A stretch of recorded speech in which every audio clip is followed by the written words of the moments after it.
ডেঙ্গুর পর কি এবার এইডসের টিকাও আমাদের হাতে আসতে চলেছে? আর সেই মরণ ব্যাধি রেখার লড়াইয়ে কি পাকাপাকি ভাবে ঠাঁই পেতে চলেছে এক বাঙালি বিজ্ঞানীর নাম?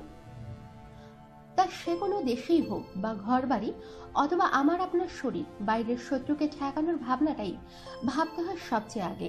আর সেই শত্রু যদি এমন হয় যে তা দুদ্দুরিয়ে বাড়ির সংখ্যায়, যাদের বংশ বৃদ্ধি হয় রাক্ষসের বংশের মতো, তাহলে তাদের ঠেকানোর কাজটা জটিল থেকে জটিলতর হয়ে পড়ে। এইডসের মতো একটি দুরারোগ্য ব্যাধি যে গত 2-3 দশক ধরে গোটা বিশ্বের ঘুম কেড়ে নিয়েছে, তার একটাই কারণ, ভাইরাস। HIV পজিটিভ রাক্ষসের মতো বাড়ে অনেক সংখ্যায়, অত্যন্ত দ্রুত হারে নিমিষের মধ্যেই।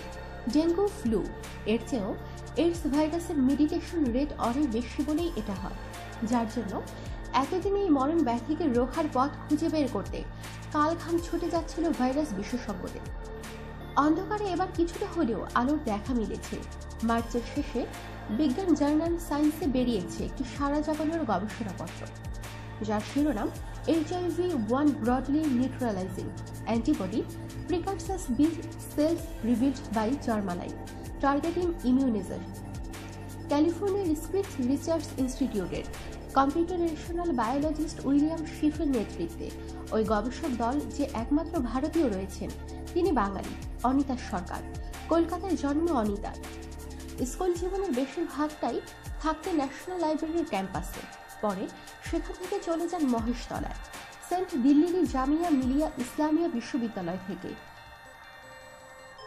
বায়ো ইনফরমেটিক্সে স্নাতকোত্তর স্তরের পাঠ শেষে তিনি পিএইচডি করেন ফ্রান্সের গ্রেনোবল থেকে। অনিতার প্রথম পোস্ট ডক্টরাল থিসিসের কাজ চলছে এখন ক্যালিফোর্নিয়ার স্ক্রিপস রিসার্চ ইউনিটে।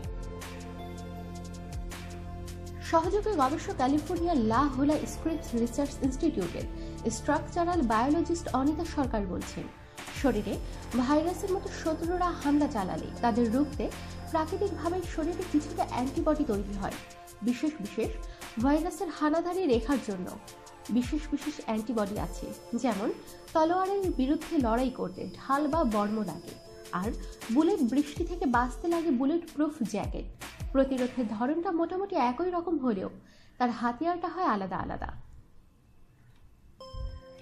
অনিতার কথায় গত 30 বছর ধরে গবেষণা চালিয়ে দেখা গিয়েছে খুব অল্প সংখ্যক HIV পজিটিভে আক্রান্ত মানুষ এমন বিশেষ ধরনের অ্যান্টিবডি তৈরি করতে পারে। এমন অ্যান্টিবডির সংখ্যা ও ভাইরাসের মিউটেশন রেট এর সঙ্গে পাল্লা দিয়ে তাদের দ্রুত পরিবর্তনের ক্ষমতা HIV ভাইরাসকে শরীরে দ্রুত ছড়িয়ে পড়তে দেবে না। গবেষকরা চেষ্টা করছেন HIV পজিটিভ ভাইরাস রোখার জন্য আমাদের শরীরে গড়ে ওঠে বিশেষ এক ধরনের অ্যান্টিবডি। গবেষকরা চেষ্টা করছেন এমন একটা টিকা বানাতে যা দেহে ওই অ্যান্টিবডি তৈরি করে রাখে, যার ফলে সুস্থ মানুষের শরীর ওই মারাত্মক ভাইরাসের হানাদারিকে রুখতে পারে। এইডস এখন বিশ্বে মহামারী হয়ে উঠছে। এর কোনো প্রতিকার বা প্রতিরোধের উপায় আধুনিক চিকিৎসা বিজ্ঞান এখন পর্যন্ত খুঁজে পায়নি।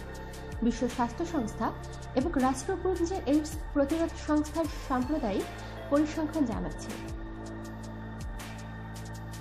2013 সালের শেষে বিশ্বের 3.5 কোটি মানুষ আক্রান্ত হয়েছেন এইডসে। তার মধ্যে শুধু ভারতে এইডস আক্রান্ত মানুষের সংখ্যাটা বছর 3 আগেই পৌঁছে গিয়েছে 21 লক্ষে। ওই এইডস রোগীদের মধ্যে খুব সামান্য একটা অংশের দেহে এইডস ভাইরাসের দ্রুত বংশবৃদ্ধি প্রক্রিয়াকে ঠেকানোর অ্যান্টিবডি প্রাকৃতিকভাবে গড়ে তুলতে পারে।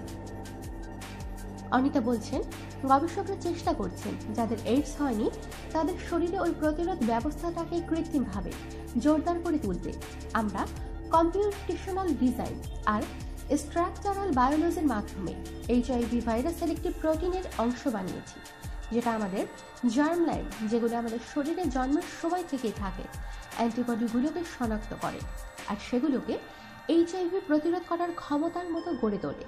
তার ফলে ওই ভাইরাসের হানাদারি রোখার জন্য এবার আমরা আগেভাগেই তৈরি থাকতে পারবো। কিন্তু আমাদের শরীরে কি ওই জার্মলাইন অ্যান্টিবডিগুলো রয়েছে পর্যাপ্ত পরিমাণে? অনিতা বলেছেন, আমাদের গবেষণায় আমরা দেখেছি সাধারণ সুস্থ সবল মানুষের শরীরে এই জার্মলাইন অ্যান্টিবডিগুলো থাকে পর্যাপ্ত পরিমাণে।